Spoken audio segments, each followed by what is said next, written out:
Today's video is going to be a reading blog where I read most of the top 20 best mystery thriller books of the year according to Goodreads. Let me explain myself. I wanted to read some of the mystery thriller books that ended up in the Goodreads Choice Awards and make a little video on it. I thought I would read maybe 3 books. This became something bigger than that. When the top 20 books were announced, I already had this plan in mind and I picked a couple books that I wanted to read and I just planned to vlog about 3 of them. But then it got whittled down to the top 10, and by the time it got to the top 10, I had read like 7 of the books, I think, and I was like, well, maybe I can just complete the full top 10. But one of the books that made it into the top 10 is the 4th book in a series that I have not read. So I wasn't going to complete the top 10, so I can't call this like completing the top 10 best mystery thrillers. But by the end of the video, I read like 14 or 15 of the top 20. This is including books that I had already read throughout the year. So these include some of the books that I had already read by the time the top 20 were announced that I had just already naturally read through the year, plus a couple that are not here because I didn't own them physically. So here's a graphic that will show you all the books I already had completed out of the top 20 by the time that the top 20 was announced. Then throughout this video, these were all the books that I was interested in reading that I decided to get through in this video. So you're gonna watch me read all of these. But at the end of the video, I talk about all of the books that I read out of the top 20, rank them in the way that I would rank them, tell you which ones are worth reading, which ones aren't. It's like basically almost completing the category, but I didn't want to push myself to read books that I was genuinely not interested in. Very admirable to those that do, but that was not something I wanted to do. So anyways, basically here's a video of me reading a lot of books and telling you about them.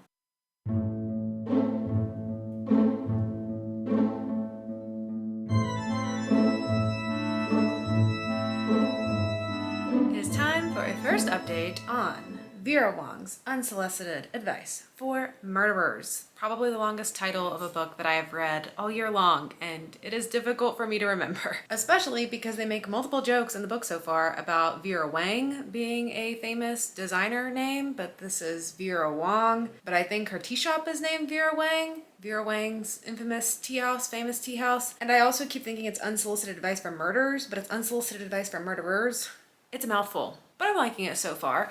We're very, very early on. I'm only 4 chapters in on page 27. I did start this one last night and I was just really sleepy. So I didn't end up getting super far into it, but I do plan to read a good chunk tonight. And so I wanted to catch you now and update as a very first early impression in case I end up reading a lot tonight so that there's a good first impression of the book. Also, if you're like, oh my gosh, what is Ashley wearing? Why does she not have sleeves on? It's October. First of all, it's November. Second of all, I live in Florida. And third of all, I'm getting ready to work out. So that's also why I wanted to catch you now, because then I'll just be sweaty and then I won't want to sit in front of a camera. So early impression, here we go. I am very cautiously optimistic about this book. Like, I feel like there's a real possibility for this to really just send me down a direction of reading a lot more cozy mysteries because I have avoided them for so long because I've just always thought they're not really my thing, at least in the book form. But I've been enjoying so many TV shows and movies that have this cozy or murder mystery feel to them that I just feel like it's time for me to try more books. And because this one is so popular this year, this is where we're starting. In it, you're following Vera Wong,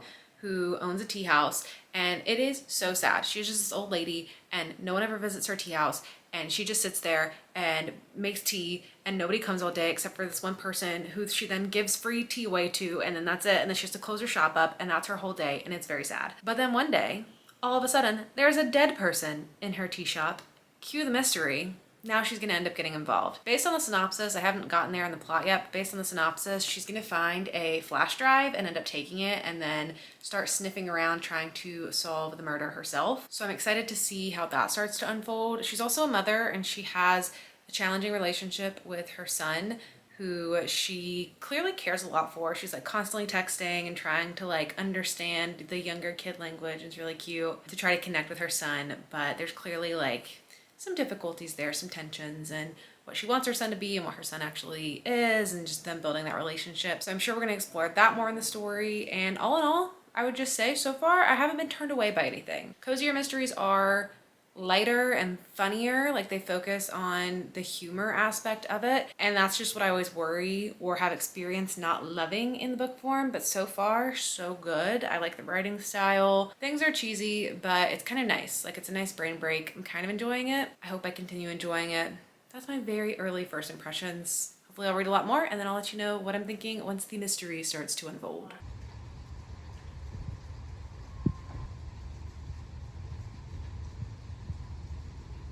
I am very glad I know myself and I knew to update you then because I've read so much of this book now. I am 219 pages in, so I'm getting ready to finish the book. I will definitely finish this up tonight or whenever the next time I sit down to read is, and I'm having a good time. I'm still enjoying it. It is lovely. It's just lovely.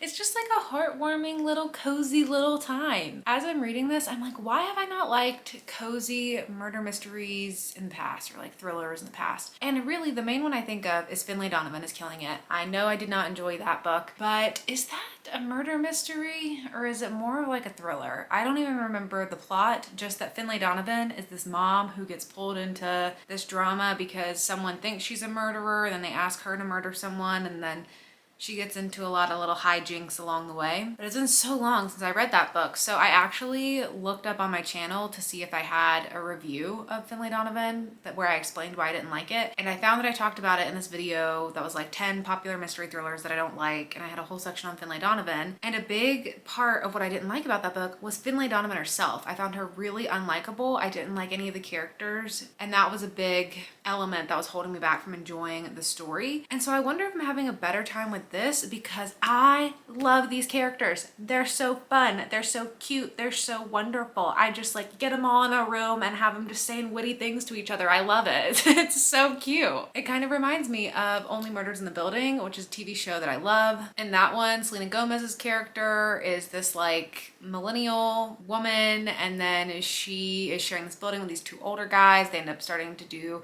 a podcast together. They're solving the murder in the building, and it's just like an unlikely pairing of her being friends with these two older guys and then them just being like a little community with one another, like that community feel. That's what I'm getting in this book as well, because we have Vera Wong, who is this older woman who I can't think of a good descriptor for her. Like, she's not curmudgeonly, but she is alone a lot of the time. Like, she's operating this tea shop by herself, and she is like kind of snarky. Like, she just says it how it is. She just is who she is. She says it how it is. She kind of annoys her son all the time. She like texts him and is like, don't forget to find a girlfriend at work. Like, she's that kind of person. And then you see her interacting with all these other characters who come into her world and who find her like a little annoying at first, but then start to warm up to her. And then they're just this little community together, and they are all her suspects. She is rounding up all these people that she thinks may have been the murderer of the dead guy in her shop, and then she's bringing them all together and she's like investigating them and trying to figure out things about their lives. So there's also that like unlikely pairing aspect of it where she suspects them of murder, but like, I don't know, they're just like a fun, cute little bunch, and I'm just having a good time with it.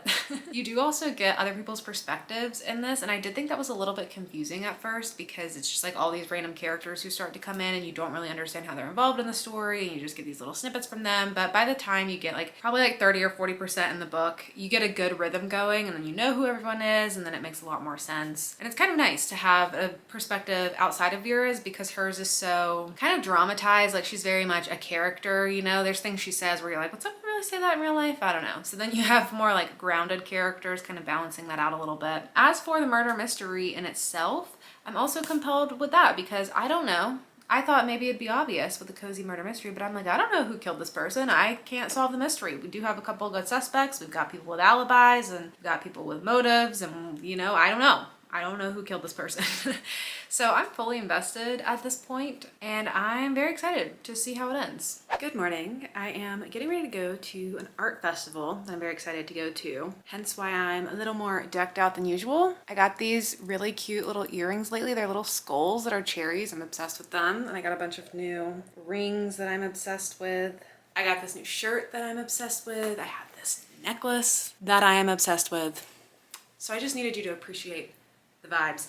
But I did finish Vera Wong last night, so before I go off to the festival, I wanted to let you know my final thoughts on it because as soon as I get back, I'm gonna try to fly through another book today. I thought this was so lovely. It was so lovely. That's like the perfect word for it. It was warm and cozy and funny and mysterious, and it has this like found family vibe, which is something I really enjoy in books, so I think that's why I was so drawn to it as well. I just love the found family trope. I will say this didn't hit that 5-star feeling for me. Like, I didn't walk away feeling like, oh my gosh, this is a favorite book of the year, but It was a 4-star. It was really probably like a 4.5 if I really did half stars, but I don't usually do half stars, so it was a 4-star. I really enjoyed it. As an introduction for me into cozier murder mysteries, this was a wonderful introduction, and I'm glad that I knew myself. Like, I had a right sense about this book. I just sensed that I would enjoy it, and I did. I know that this author also has written the Dial A for Aunties series, which I always thought was a romance for the longest time, but I guess that has some mystery elements in it as well, so maybe I'll check that out. But in general, this has made me warm up to the cozy murder mystery genre, and I'm excited to explore more next year. So let me know what I need to catch up on, because I have just been ignoring cozy mysteries for a long time. If there are some that are really popular or some that are your favorites, definitely let me know down below so I can make a list for next year, because I really want to explore more of them. The only reason this probably didn't get that 5-star whopping feeling is I didn't get like a big moment of feeling wildly emotionally invested in these characters. I was invested in them, but like I didn't cry about anything, so that didn't leave like a huge impression on me. The characters do feel a little bit surface level because there are so many of them, so it's hard to like really dive deep into why they are the way they are and those sorts of things. Like, they don't fully feel three-dimensional. They feel just kind of like characters, which is fine, but that's usually what will like push a book into the 5-star territory for me. And the mystery, I was compelled the whole time. Right near the ending, I figured out like who it was. It started to get kind of obvious, but I think that is normal with the way this book was structured. And I didn't figure it out too early to where I was like bored during the whole book. There were little surprises throughout the book as you're learning things about who the characters are. Once the big reveal happened, I didn't feel like blown away. Oh my gosh, that was jaw-dropping. It was just like, oh yeah, that was like a good little way to weave that into the story. And then things did wrap up really, really fast at the end. I don't know if that is typical of cozy mysteries. I'm used to, in murder mysteries and thrillers, to have a little bit more of a resolution after the reveal. And this, I was like, oh my gosh, we're getting really close to the end of the book. When is the reveal gonna come? We're not gonna have a lot of time to wrap things up. And I would have liked maybe just like a little bit more to wrap it up there at the end. There's a little epilogue, but I don't know. I wanted just like a little bit more. So all in all, really good time, really good success for my first cozy murder mystery in a long time. And I can definitely see why this made this onto the Goodreads Choice Awards.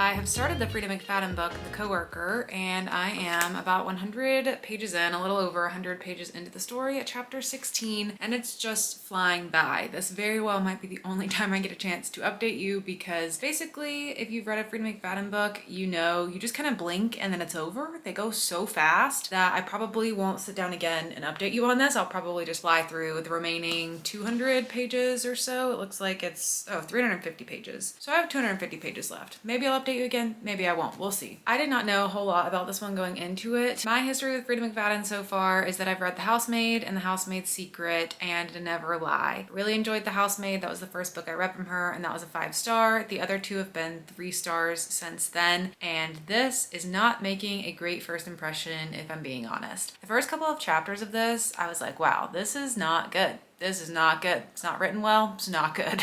These characters, wow, I mean, not good. I figured what would happen is what typically happens with Frida McFadden books, where I would just get so consumed in the plot and the pacing that I wouldn't care that it wasn't written particularly well, because they're just like popcorny books, like a popcorn thriller that you just, you know, like with popcorn, you can just sit there and throw the pieces back. You can just keep flipping the pages in a Frida McFadden book. This one is not really pulling me in though. It's not that compelling. At least it's not 100 pages in. Maybe that'll change later in the story. I'm not overly bored or like dreading reading this one, but I'm just like, this really is not that interesting. What the story is about is your main character is this woman named Natalie, and she has this coworker named Dawn, and she thinks Dawn is just really weird. But the way Dawn is written, it feels as if Frida McFadden is writing Dawn's character as if she is neurodivergent. There's been nothing to explicitly state that so far 100 pages in, but she's very particular about things. She doesn't take social cues very well. She has a special interest in turtles, and just the way she communicates is very blunt and surface level, like straightforward communication. And so all of those things together, it feels as if Dawn's character is being built as this neurodivergent character. Natalie just sees Dawn as being weird and a little bit of an annoying coworker. And then one day Dawn doesn't show up at work, and Dawn is very meticulous at showing up at the exact same time every day. She shows up at the same time, she goes to the bathroom at the same time, she has her lunch at the same time. She is like very on a routine, so it's very odd when Dawn does not arrive at work. And then Dawn's phone rings on her desk and Natalie picks it up, and all she hears is someone saying help me, and she thinks it's Dawn.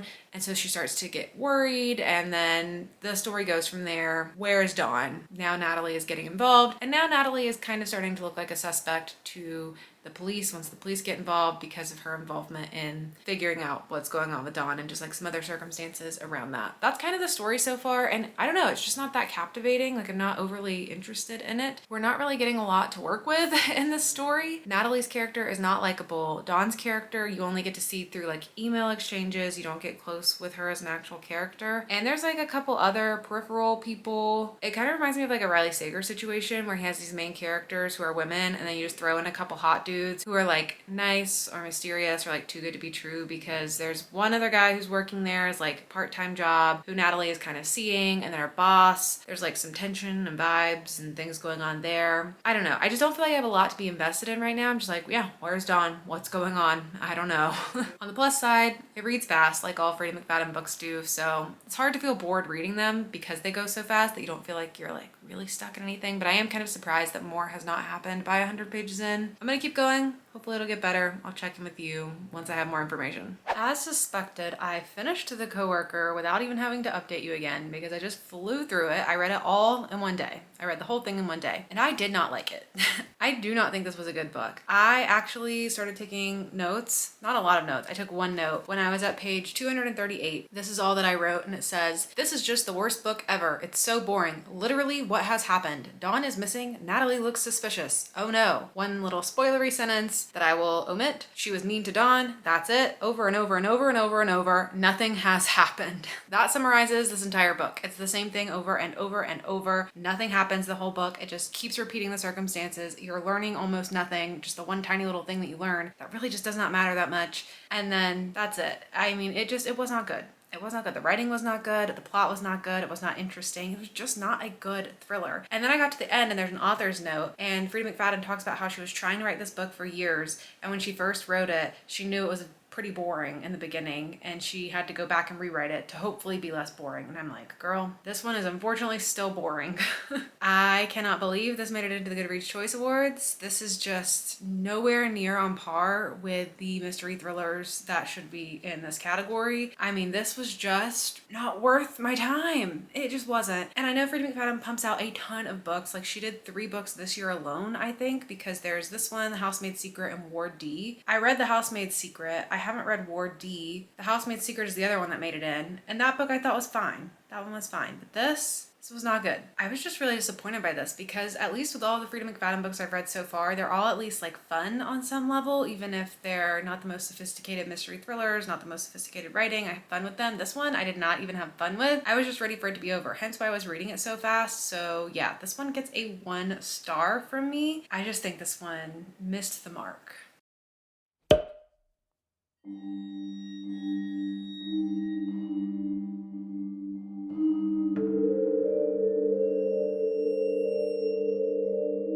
So now I've started Don't Let Her Stay by Nicola Sanders, and I'm currently 52 pages in. This does seem to be a shorter one. It's under 300 pages, but it feels like there's more words on the page than usual, and it's like compact, so it's probably the same word count-ish as a book that's usually like over 300 pages. I don't know, just a hypothesis. Not that it matters. But I have no expectations going into this. I have seen this one come up on TikTok like once or twice, so I was like vaguely aware of it, but I can't think of anyone who I follow closely that I know has read it. I haven't heard like reviews from anyone who I pay a lot of attention to their reviews, and I don't even know what I'm getting myself into plot-wise with the book, but now I do, now that that I'm 50 pages in, I have a good sense of what's going on in this story. And so far in the beginning, I have just been feeling almost nothing. Like it just kind of feels like any other book because it doesn't feel overly unique. The writing doesn't feel overly unique. Like it's just a very domestic setup where you are getting to know your main character, who is this woman named Joanne, and she is married to this guy Richard, and they have this beautiful life and this beautiful little baby, and they live in this big house, and it seems like everything's good.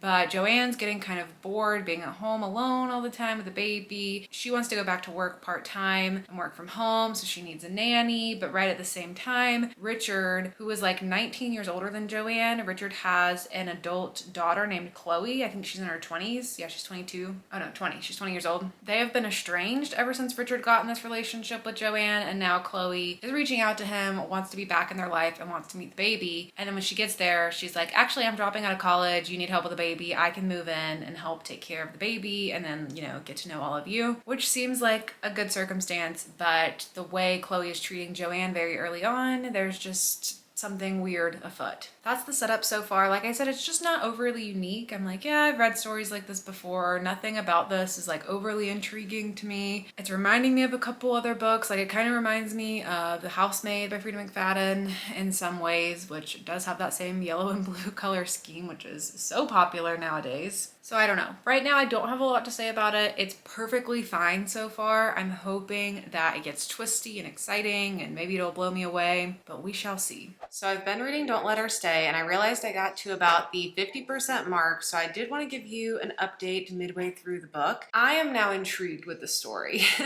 It's not the most original, it's not the most compelling, but it has pulled me in. I'm like, okay, everybody in this situation is either manipulative or has secret motives. Like, who can I trust? I don't know. Everyone's just being kind of ridiculous around each other, and I just want to see how it plays out. So I've been pulled into the story at this point. It's kind of like books like The Housemaid by Freida McFadden or Behind Closed Doors by B.A. Paris, kind of like that kind of vibe. Most similar to The Housemaid, where Chloe, this daughter, is coming to the house and she is just being really difficult with our main character Joanne and is like either intentionally gaslighting her. Our main character Joanne might be having psychological problems. Like, you just don't know whose perspective you can trust because you're only following Joanne's perspective, and from her perspective, Chloe is manipulating, gaslighting, and it's just this whole big mess. And her husband's not on her side, her husband's on the daughter's side, and it's just all chaos, and it's all building and building and building. And you're wondering, why is Chloe acting this way? Does she have secret motives? What's going on? I will say I'm going to need something to happen soon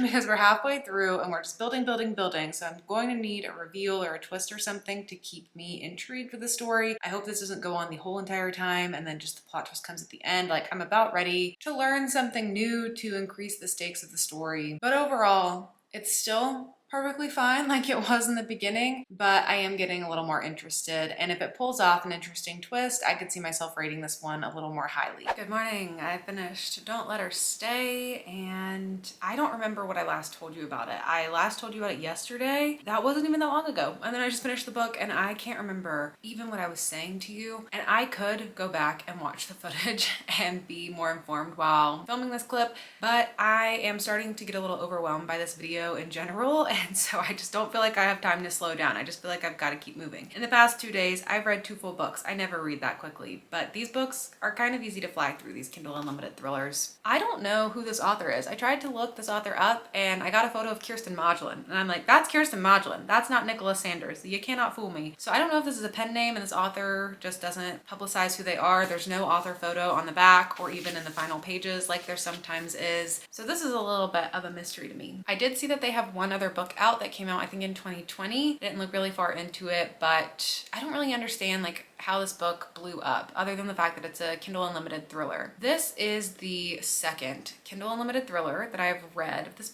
video, right? Well, yeah, okay, of this video, but not of the selections, because I did read The Housemaid's Secret earlier in the year, which I believe is a Kindle Unlimited thriller. Then I read The Coworker in this video. That's a Kindle Unlimited thriller. I'm reading this. This is a Kindle Unlimited thriller. And then I plan on reading The Maid's Diary, which is a Kindle Unlimited thriller. I think this might be the most Kindle Unlimited thrillers we have ever seen in this category, which makes sense because Kindle Unlimited, I don't know as like a program if it's blowing up, but I know these Kindle Unlimited thrillers get talked about on TikTok, on Book Talk, and that makes books big. So Kind of makes sense, especially with them adding the romantasy category this year, because Book Talk made romantasy a thing. It was a thing before, but they made it like a big thing recently. You're seeing more Kindle Unlimited thrillers in this category, and I'm almost kind of wondering if they carved out space for them in the top 20. Like, I'm kind of wondering if they said, we're gonna put 4 or 3 or whatever in here. We're gonna pick the top 3. Anyways, I'm rambling. I don't have a Kindle Unlimited membership. I don't read a lot of Kindle Unlimited purposefully. So I did spend some time going through TikTok and seeing what people were saying about this book, and then also going through Goodreads and seeing what people were saying about this book. And it is very divided. I'm seeing people either love this book and be like, oh my gosh, this is an unputdownable thriller. You can read it all in one sitting. Never saw it coming. So exciting, so fun. One of the best KU thrillers I've ever seen. Like, there's people really hyping it up. And then there is, as usual with the internet, the complete opposite reaction where people will like stitch a video on TikTok that says it's amazing and they'll be like, this was horrible, don't read it, 1 star, worst book I've ever read, here's all the things I hated about it, the main character was so stupid, this was dumb, it was terrible, it was bad. I see 2 very extreme opinions.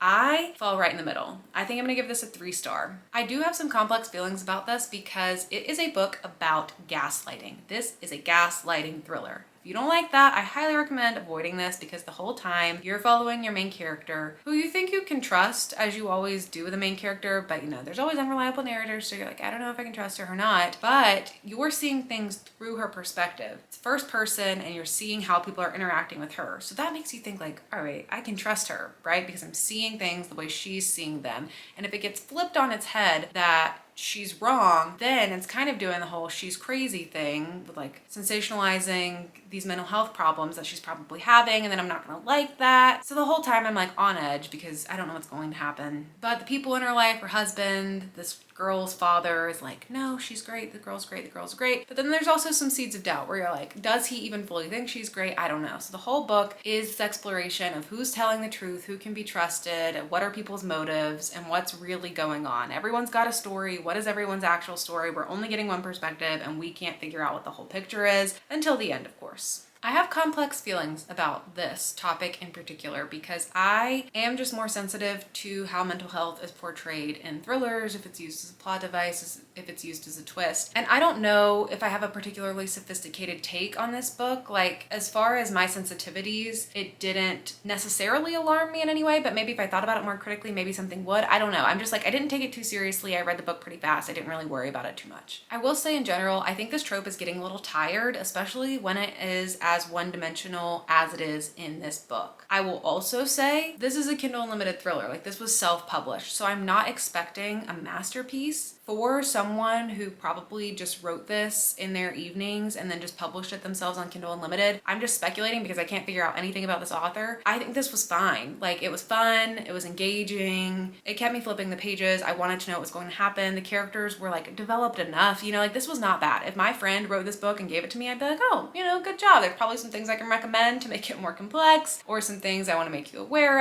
of, to be more sensitive towards, but overall, like, it was fine. So I think that's why I'm having trouble assessing it, because in the lens of what I'm doing right now, reading these books that are in the Goodreads Choice Awards, this does not really hold a candle to some of the more sophisticated books we see in that category, which is also why I'm wondering, did they carve out space intentionally for Kindle Unlimited thrillers so that there's a little bit of things for everyone? Because if you're someone who's just reading Kindle Unlimited thrillers, this might be one of the best options that you have out there. I don't know. I don't read a lot of Kindle Unlimited thrillers. All that long rambling to say, I think this book was fine. I gave it 3 stars. It was fine for what it was. You know, I knew I was reading a domestic thriller. I knew I was reading a Kindle Unlimited thriller. It didn't blow my mind. I had enough fun with it. It was fine.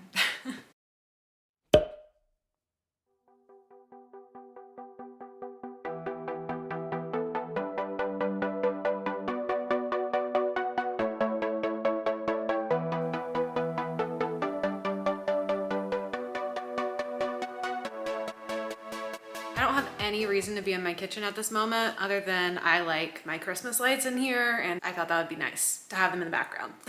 But I'm just standing here to update you on The Maid's Diary by Laura Ann White, which is another author that I don't know if I'm gonna be able to trace because there's no author photo. I just got started with this one. I'm 34 pages in, so really early impressions here, but so far it's promising. This one is promising. The writing is definitely better than the other KU thrillers I've read at this point. Like, this feels like a commercial thriller that you would see come from a big publisher, so far at least. Maybe it will turn awry, but I'm like, okay, there's layers, this is complex, I'm intrigued, what's gonna happen? I don't know. There is a lot going on in this book, so much so that I am actively taking notes of characters because there's already a lot of characters and you get multiple perspectives and the timeline's kind of funky and it's not really holding your hand to bring you into the story. It's like intentionally kind of making you confused as you're trying to just jump into the story and figure out what's going on. What I'm gathering so far, high level, like what the synopsis says, is that a maid goes missing.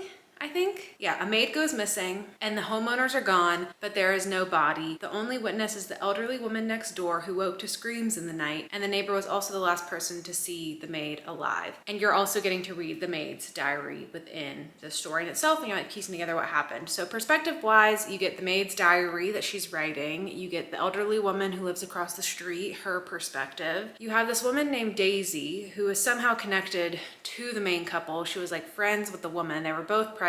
The main couple is Vanessa and Haruto. And then there's also Daisy has a husband, John, and Daisy has this stalker situation where she had a stalker before in Colorado, which is why they moved to Vancouver to get away from it. But now she's getting all these menacing notes again. Daisy left a note on the front porch of this main couple's place that was kind of ominous with like a pie and flowers. Something about losing autonomy was what the note said. Supposedly, I guess Haruto and Vanessa, like the way the book opens, it kind of makes you think they killed their maid. You have these random people who you start the story with in a scene who you don't know who they are, but they're both married people who are having an affair and sleeping together, and they're like parked somewhere in a car and they see someone, what it looks like, it looks like they see a couple dispose of a body, and it's like insinuating that it is the couple, Haruto and Vanessa, disposing of the maid. Also, if you're like, are these spoilers? I'm only 35 pages in, guys. These can't be spoilers. There's just a lot going on already. And then you also get a detective perspective, a detective named Mal who is working on the case. Those are all the things I've gathered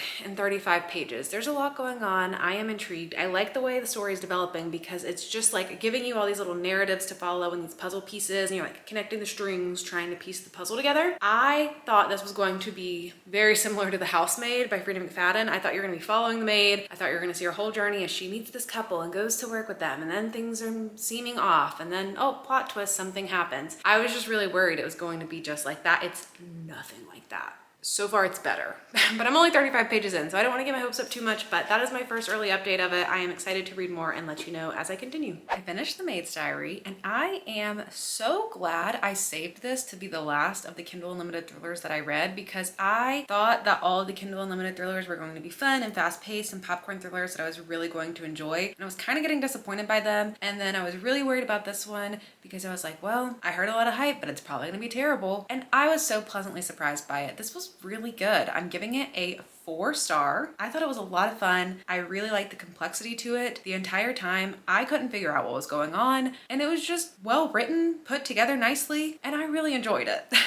It didn't give me that 5-star feeling, and I'm wondering if anything will, because so far no book in this category has given me a 5-star feeling, and I've read 14 of them now? Okay, 13. I've read 13 books in this category, and I have not had a single 5-star, but I have had 3 4-stars now. This is the 3rd 4-star book I've had in the category. But nothing's hitting that 5-star feeling, which is unfortunate. I think what could have made this feel like a 5-star is if it were a little bit shorter. It did feel like a little bit long and a little bit drawn out. And if I were a little bit more like lost in the story, like engaged with the reading. I wasn't bored by any means, but I just like, there's this magical feeling, you know, when you get lost in a book, and that's what a 5-star is for me. And I didn't get lost in this one and like so absorbed. It was fun. I enjoyed it. I thought it was written well. I enjoyed the direction the story went and the themes that were pulled together, like the overall reason behind why things were happening the way that they were. I liked the story that it was telling. Out of all of the Kindle Unlimited thrillers, also, I'll just caveat here, like I'm just making an assumption about Kindle Unlimited thrillers. I haven't done any real research into this, but we have The Coworker by Freida McFadden, The Housemaid's Secret by Freida McFadden, Don't Let Her Stay by Nicola Sanders, and The Maid's Diary by Laura Ann White. I think this is the best one. The Coworker, I just don't think needed to be in this awards. The Housemaid's Secret and Don't Let Her Stay, both of those got a 3-star from me. I think they're both fine, but this one, I'm like, no, this was a good thriller. It was engaging, it was fun, it was complex, kept the mystery alive. There was a lot lot to like about it. So I was impressed. And I found out this author has like a million books. I was looking up her books and she has so many. So I would definitely read from her again. I'm not like itching to go pull out of her backlist. It's not like something I'm going to immediately go run and do, but I would read from her again if another book of hers was getting talked about or if a synopsis of one particularly intrigued me. I thought it was pretty good.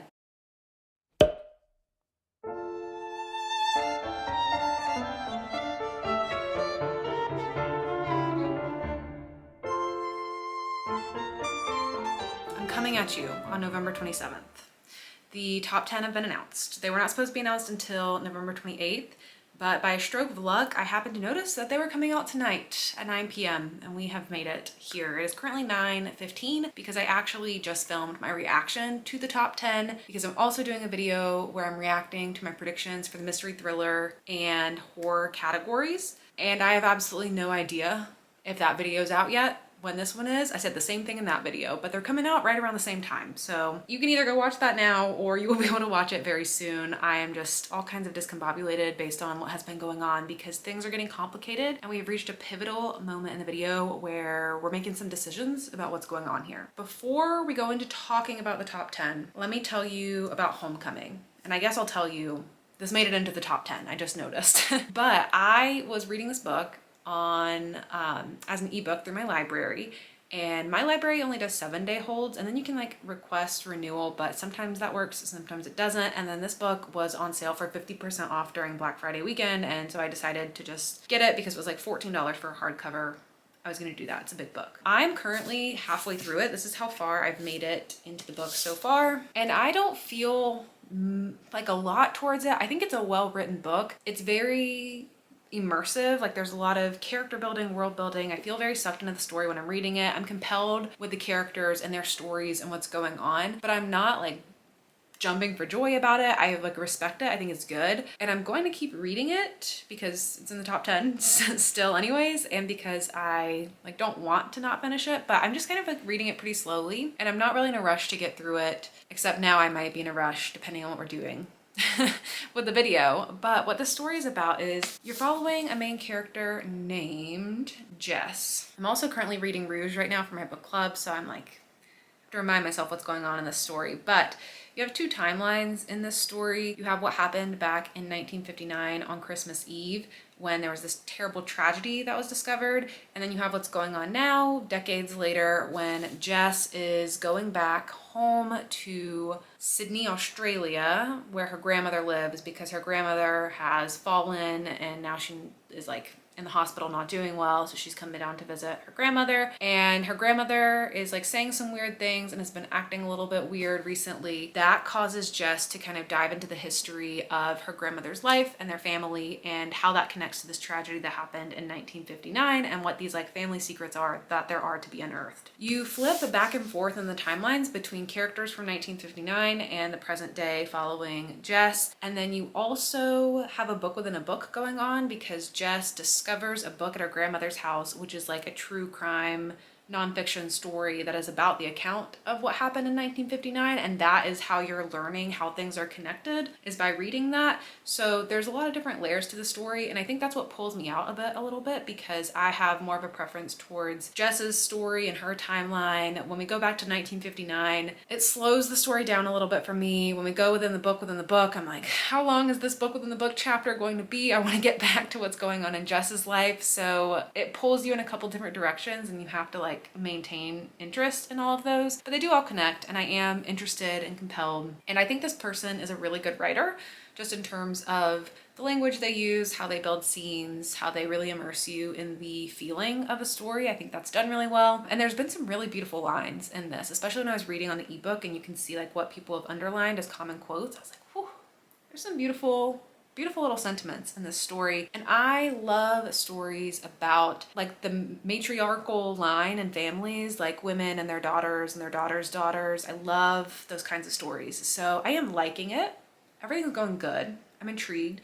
I heard that the ending gets better than the beginning by looking through some Goodreads reviews. So hopefully it picks up speed and I enjoy it even more. But I am going to continue it, so I will continue to let you know about it, especially since it made it into the top 10. But here's where we have a brief pause to talk about what we're doing in this video, because what are we doing? What What are we doing? So these are the books that made it into the top 10. So far, I have read All the Dangerous Things, the only one left, None of This Is True, The Housemaid's Secret. I'm currently reading Homecoming. I have some questions for you, Vera Wong's Unsolicited Advice for Murderers, and All the Sinners Bleed by S.A. Cosby. So I've read 7. I'm currently reading one of them, so that would bring me to 8. The other 2 books are Bright Young Women and The Last Devil to Die. Bright Young Women I actually ordered today because Book of the Month books were announced for December, and I got that book as an add-on. So that's gonna be here in like a matter of days. I could read that one as well. And then the only book left on this entire list of the top 10 that I will not have read would be The Last Devil to Die by Richard Osman. And unfortunately, that's the 4th book in a series. But I expected there to be far more books that were the sequels in the top 10 than there are. And now I'm like, hold on, this feels achievable. Am I going to read 3 books in that Richard Osman series to just read the 4th book? That puts 4 more books on my plate, plus already reading Bright Young Women. That's 5 books. I would have to read 5 more books to complete the top 10 if I read the whole series. What if I didn't read the whole series? Can that book be read as a standalone? I don't know, but I think I might ask people on Instagram to see, because I do own the 1st book in that series and I did try to read it before, but I wasn't in the mood for it. But now I know I like cozier books because I really liked Vera Wong. Can this be done? I don't know. But if I can read that book as a standalone, then I'm going to go for it, because then I only have 2.5 books left. I only have half of this one, 2 more books. Bright Young Woman is already in the mail on the way to me. And then I could just read The Last Devil to Die. Maybe I could even listen to it on audiobook or something. Then it would be like a light little fun time. If that can't be read as a standalone, what do I do? Because I'm a completionist. Like, I want to complete the things. I want to check the boxes. I want to get the gold star by doing the task. I want to be able to look at the top 10 and rank them. And that is the one odd bird out. If it can be read as a standalone, it will be easy breezy cover girl. We're not gonna have to worry about it. If it cannot be read as a standalone, I have to figure out if I can put my perfectionism to bed, which I've never been able to do before. For now, what I'm gonna do is I'm just going to keep reading Homecoming. I also have to keep reading Rouge because my book club is in 3 days from now and I'm only like 100 pages into that book. So I know I have to keep doing that. Bright Young Woman's gonna come in. I'm gonna read that one. And I'm gonna make some decisions about what we're doing about this Richard Osman book. And I'm gonna ask Instagram to help me on it. And we're just gonna keep going. Even if by the end of the video, I only read 9 out of the top 10, I'm proud of that. Because I also ended up reading several books out of the top 20 that didn't make it into the top 10. But the only one I'm really mad about is the Frida McFadden book, because what even was that? This is gonna be a really long vlog, but hopefully it's worth it in the end.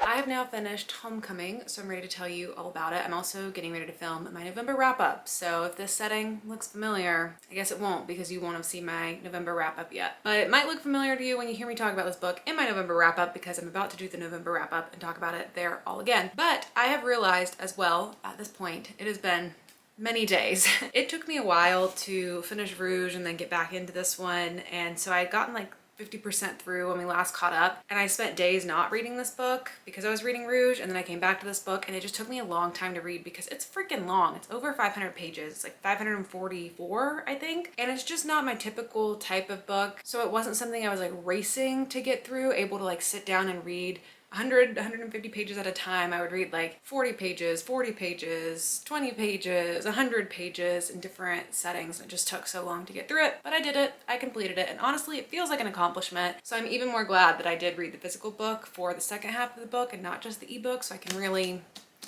feel like I accomplished reading a thick book, because that always feels good. As for how I ended up enjoying this book, I feel pretty similar to how I did in the beginning. I think the book was well constructed. It was written well. It was immersive in painting the landscape. The characters felt real. They had a lot of depth to them. Although I think because of the tone of the writing being so atmospheric, every character did kind of feel the same to me a little bit. Like, I knew distinct differences in them, but they all felt kind of you know, written by the author versus being standalone people. But yeah, the reasons this book just doesn't work for me super well, I think it's just not really my type of story in general, and I think it is way too long. I always think when I'm saying that, is this because, you know, people's attention spans have shortened and my attention span is shortened and the TikTok age, like, why can I not just sit down and enjoy a long book? I did sit down and enjoy a long book. Like, I did it. I read the whole thing.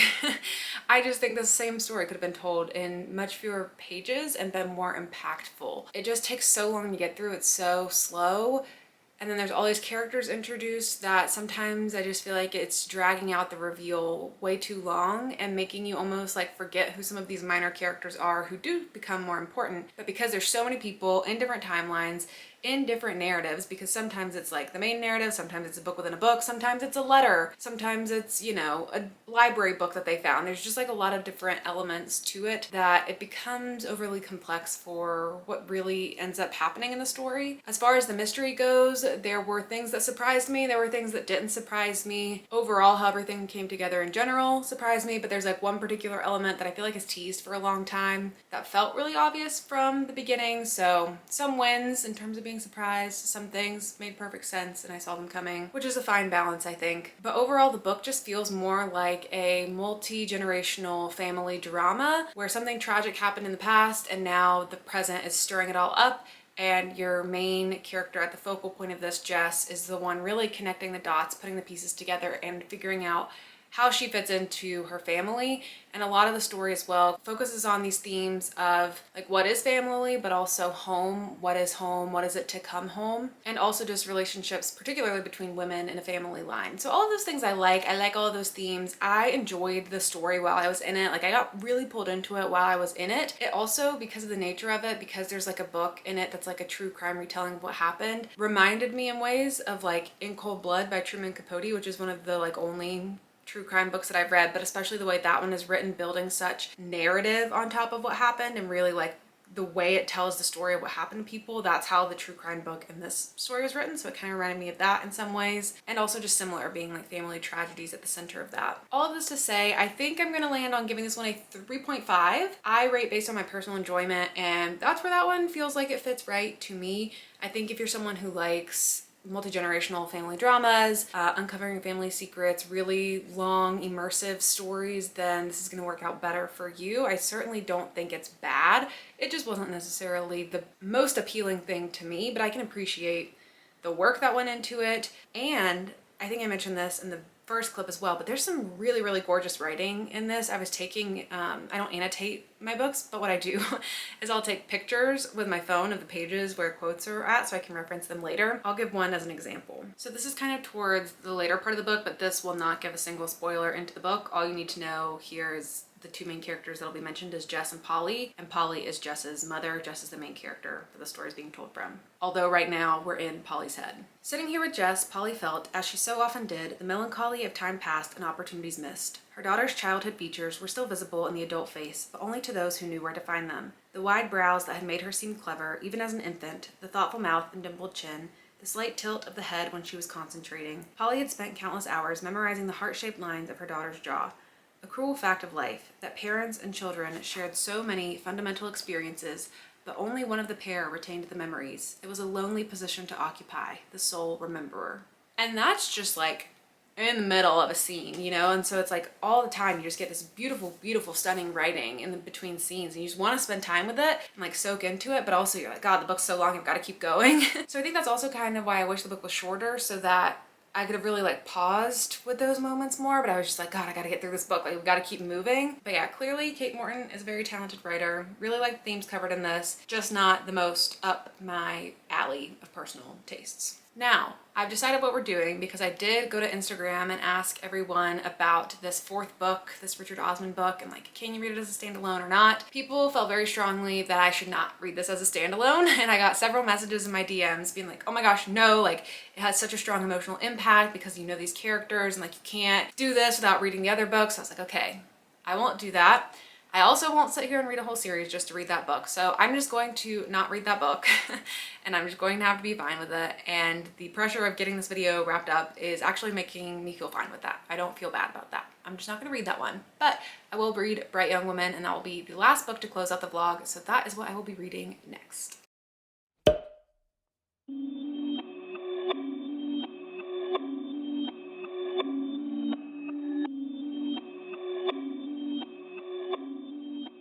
have started Bright Young Women and I am 150 pages into it. And all I can say so far is wow. I am having a much different experience with this book than I thought I would.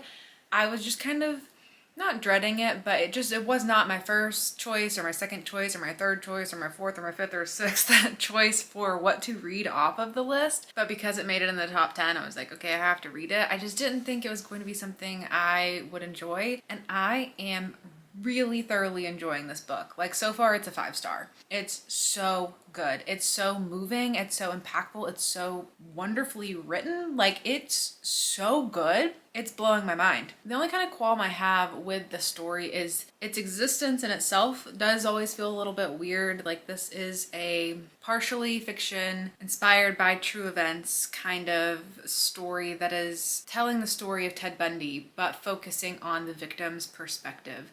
Not glorifying Ted Bundy, like very, very close and personal with the victims and survivors of a man like Ted Bundy. And I do think generally, so far at least, like it's done very well in terms of really focusing on what it wants to focus on in the story. And I actually was looking up some information about the book, and the author Jessica Knoll said that she titled this, or like got the idea of it, Bright Young Women, because she was watching a documentary that was talking about Ted Bundy.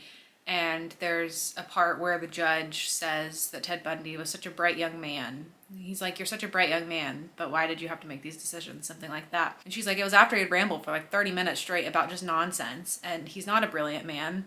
This was a ginormous failing of a lot of incompetent men who could not do their jobs correctly to find this person, who could not do their jobs correctly to prevent him from escaping twice. Like, people want to like glorify him and make him this like handsome, so smart kind of guy, and it's like, no, this was just a bad person, and look at all of the real harm that was caused for real human beings and bright young women whose lives were destroyed. But also really showing like the survivor aspect of it. I'm like getting emotional talking about this book. I've cried multiple times reading it so far. I think it's so good, and just like really getting you into the headspace of a survivor and the strength that it takes to move on from something like this and to not let it impact your life. It's just so well written. I have 2 passages I will read you, for example. So this first passage, I think, just gives a really good insight initially into one of your main characters, Pamela, who was the president of the sorority house. I don't know how much of this is true and how much of this is fiction, so I'm just speaking in terms of the story I'm reading. Pamela is the president of the sorority house. What happens in the story in the beginning is that a man comes in and assaults and murders some of them. 2 women end up really harmed, 2 women end up murdered. Pamela ends up seeing him, he runs away, and because she's the president, she's really trying to carry a lot of the responsibility. Like, she feels so much personal responsibility to help in all of this, and she's like the one who's going to pick up the phone and call everyone's parents to let them know what's going on. And she has a strained relationship with her parents, and she has trouble getting in contact with her family at first, and then after some more time passes, she goes to call them again. I was at that point aching to speak to my parents and waited with despair at the thought of picking up the phone and trying again. If they did not answer a 3rd time, I was sure I would disintegrate into thin air. It did not matter that they were in New Jersey and had no way of knowing what had happened. The news wouldn't hit the Tallahassee Democrat until Monday morning. What mattered was that people who really loved their children were acutely attuned to their distress signals, and I would have to accept that my parents' antennae would never arc in my direction. And yet, if they did pick up, what a rush it would be to regale them with what I'd survived. Sometimes while crossing a busy intersection or standing at the top of a stairwell, I wondered how they might react if I were struck by a car or lost my footing. I pictured myself in a hospital room, my mother kneeling at my bedside sobbing and begging me for forgiveness. She should have been there. She should have been paying attention. I was deeply ashamed to admit that this is what I yearned for in my most private moments. I thought it pointed to something about me that was innately invisible. So that in general is just a really beautiful example of how this author captures characters and makes them so real and complex and nuanced. And I just feel like I'm relating a lot to this main character. It does mention later on that she's a Virgo, and I was like, yeah, of course. But seriously, like, she's so complex and interesting, and the way she feels this need to take care of everyone and protect everyone and can't access her own emotions because she's like, I just have to go into savior mode and just help everyone and organize it because I'm the one who can handle it and will have to manage it. The other passage I think demonstrates one of the themes very well. So the other thing that's going on in the story is Pamela is connecting with this woman named Tina. And they're kind of the two smart women who come together and realize what's going on. Tina had experience with this guy killing one of her friends on the other side of the country. Now it's happening again in Tallahassee, and Tina comes and she's like, I know who it is, because the cops are just looking at all the wrong people. So this is them talking together, and Tina is showing Pamela the wanted poster of Ted Bundy. On the wanted poster I held in my hands that dingy afternoon in Tina's rental car, the defendant peered back at me with black, vacant eyes. They are scary eyes, don't get me wrong, but what frightens me, what infuriates me, is that there isn't anything exceptionally clever going on behind them. A series of national ineptitudes and a parsimonious attitude towards crimes against women created a kind of secret tunnel through which a college dropout with severe emotional disturbances moved with impunity for the better part of the 70s. Law enforcement would rather we remember a dull man as brilliant than take a good hard look at the role they played in this absolute sideshow, and I am sick to death of watching them in their pressed shirts and cowboy boots, and their comfortable leather interview chairs, in hugely successful and critically acclaimed crime documentaries talking about the intelligence and charm and wiliness of an ordinary misogynist. This story is not that. The story is not that. It's just so good. It's just so good. Like, it makes me so emotional. I have seriously cried so many times reading this already, and I'm only 150 pages in. So I do think so far, like, it does feel like it's honoring the victims in terms of the ethics behind, like, should this book have been written kind of thing. I think I also saw somewhere that the actual survivor, I don't know which one, is actually coming out with a memoir, like right around the same time right now that this book came out. And so it's like a little bit interesting, because if that person wanted to tell their story, it is like a little ethically weird that Jessica Knoll like wouldn't just let that person write their story, like instead wrote their story, when you could have made this completely fictional and you could have told all the same things and hit on all the same themes, but not covered the actual case of this actual person. Like, you could have completely fictionalized it and just done something different to achieve the same thing. So I don't know, the water is a little murky there, but as a book in itself, I think it is really stunning. Today is the day that the winners of the Goodreads Choice Awards were announced, December 7th. Technically they came out early last night, December 6th, but December 7th is like the day they were supposed to be announced. So it seems like good timing that today is also the day that I am completing the video, because I did finish Bright Young Women and I can tell you my full final thoughts about it. I think this was such a good book. Like, it was so good. The writing was so good. It was so captivating. It was so emotional. The character development was amazing. There were so many wonderfully done things in this novel. Pretty much everything I said in the beginning stands true. Like, I still don't know ethically how I feel about this, especially because it kind of ends on a strange note, particularly of the main character talking about how adaptations came out of this story and like watching documentaries where they're glorifying Ted Bundy, but she's like, I want my story to be told. And I'm like, well, yeah, isn't this woman actually getting ready to tell her story in her own book? And she's like, I don't want anyone else to tell my story for me, but like Jessica Knoll is like telling her story for her in this book. I don't know. So that's a little weird. I don't know how I fully feel about that, but putting that aside, I think this was masterful writing and it was just really, really good. I do think the first half was stronger than the second half. It felt like things were a little more cohesive and building a narrative in the first half than it did maybe in the second half, because this jumps around a lot in time with different perspectives. So you'll have Pam, the main character, the day of the attack, and then following the days of the attack, and then about a year after the attack when she is in court, and then many years after the attack, however many 15,000 days is, because it does it in numbers of days, as she's like still dealing with things and piecing together final parts of the puzzle. And then you have Ruth, another woman who ended up being murdered, and you have her timeline, and they both intersect with this woman Tina, who was with Ruth during those times but is then with Pam immediately after the attack, but also all those years later. So it's a little like tricky to keep pace of the narrative, I think, because it's a little bit all over the place, and the placement of certain things and the way pieces are being revealed in a story like this is important to do right to like hit the most impact, I think. And especially because of the nature of this book, like this book isn't here to throw a plot twist at you and surprise you, because it's based on true events and it's just brutal, and it's just like a story about following survivors and like the real people who get impacted by tragedies like this. So there's not like going to be a gotcha moment, you know, it's more of like a literary suspense, I would say, than a mystery or a thriller, because there's not much of a mystery to solve. There's like a little bit, but not really. Like you kind of know the whole time where it's going to go. So really it's just like the suspense building of seeing how all these different pieces fall out. Also maybe kind of like a drama would be a term for it. I don't know, but I really liked it. My only complaints being I'm unsure how I feel about it ethically. And I do think the second half got a little, not all over the place, but I just feel like it could have used a little bit of reworking to really pack the punch that it was going for. The whole first half, I was like, every punch is hitting. And the second half, I found myself like wanting to be feeling that again. So I am giving it a 5-star.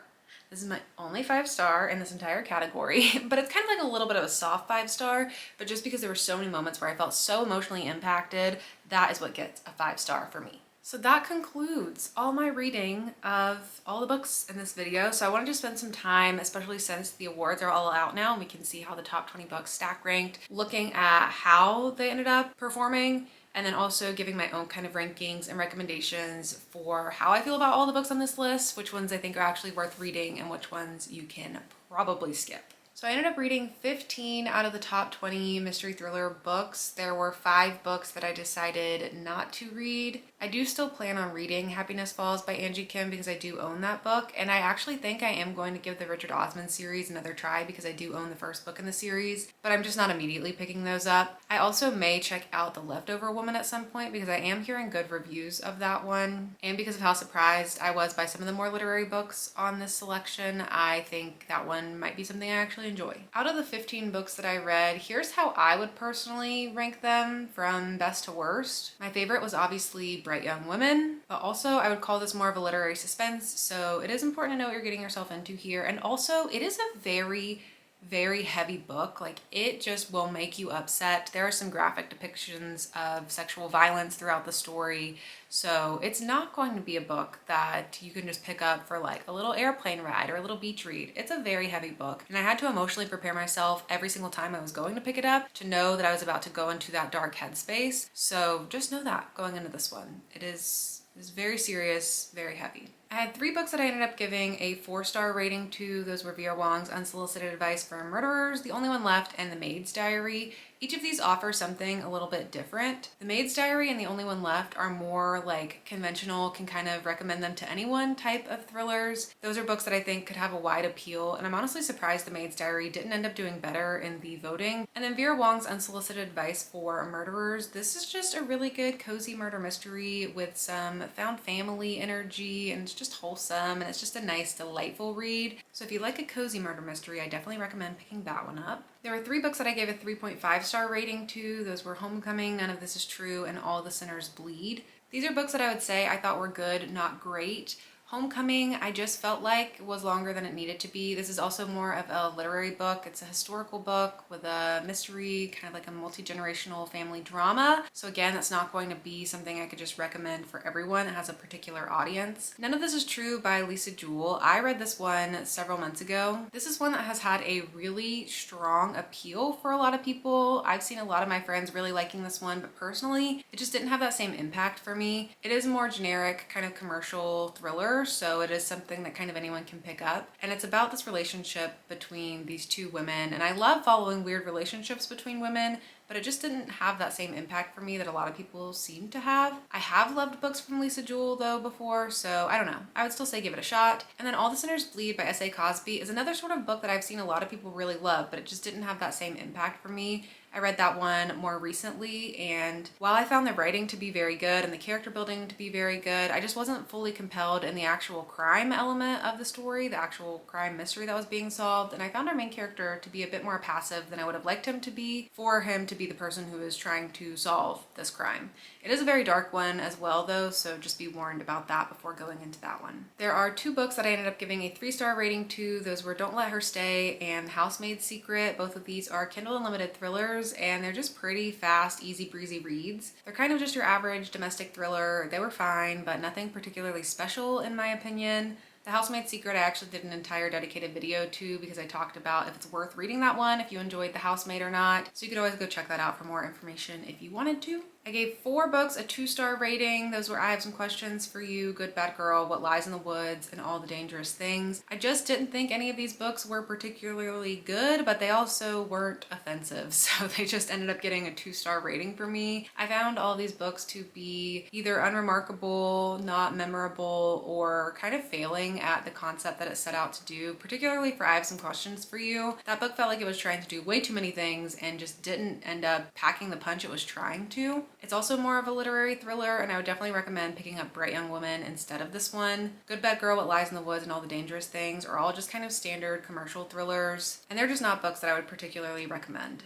And then finally, there were 2 books that I gave a 1-star rating to, and I don't give out 1 stars super often, but I just found both of these books to be pretty not great. The Coworker I found to especially just be the absolute worst on this list. I just don't think that book was well written or good at all. And The Villa is a book that was really marketed as this thriller, but it is really just not a thriller. It's more of a historical drama, so it's really important to know that before going into that one to set your expectations. I think if I had a better understanding of what I was getting into with that book, I might have given it a 2-star, but I was just so disappointed at the time that I read it that I ended up getting a 1. And then this is the order for how the top 20 actually ended up stack ranking when they counted all of the votes to see how they came in. The Housemaid's Secret ended up winning the entire category, which I think is just so incorrect in so many ways. I did give that book a 3-star, but it just is so sad to see that in the #1 position, especially for people who are going to be looking for a great mystery thriller. So they're coming here to look to see what won, they're looking at the sequel, now they're gonna have to read The Housemaid just to even read The Housemaid's Secret, and it's just not that satisfying of a read after already reading The Housemaid, and it's just really, I don't know if it's really worth it when you compare it to some of the other books on this list.